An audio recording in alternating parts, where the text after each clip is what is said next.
بہت دور ایک گھنے جنگل میں ڈائنو لینڈ نام کی ایک خوبصورت جگہ تھی۔ وہاں مختلف قسم کے ڈائناسور خوشی خوشی رہتے تھے۔ انہی میں سے ایک چھوٹا سا ڈائناسور تھا جس کا نام تھا ٹنو۔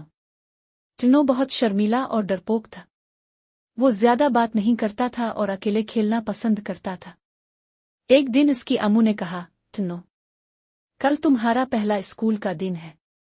سب بچے وہاں جاتے ہیں، تمہیں بھی جانا ہوگا۔ ٹنو نے گھبرا کر پوچھا، مگر اگر کوئی مجھے پسند نہ کرے؟ اگر مجھے کچھ سمجھ نہ آئے؟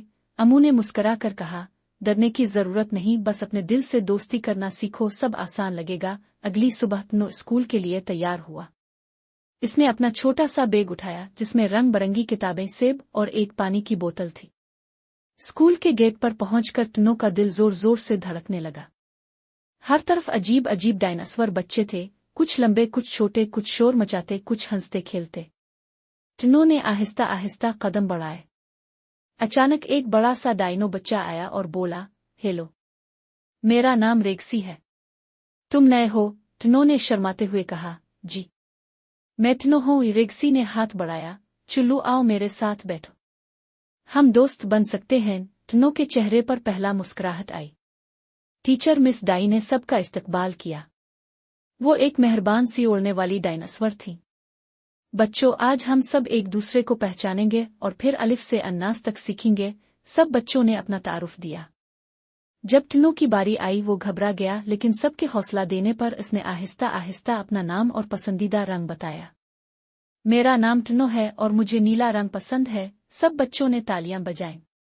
ٹنو نے پہلی بار خود کو خاص محسوس کیا۔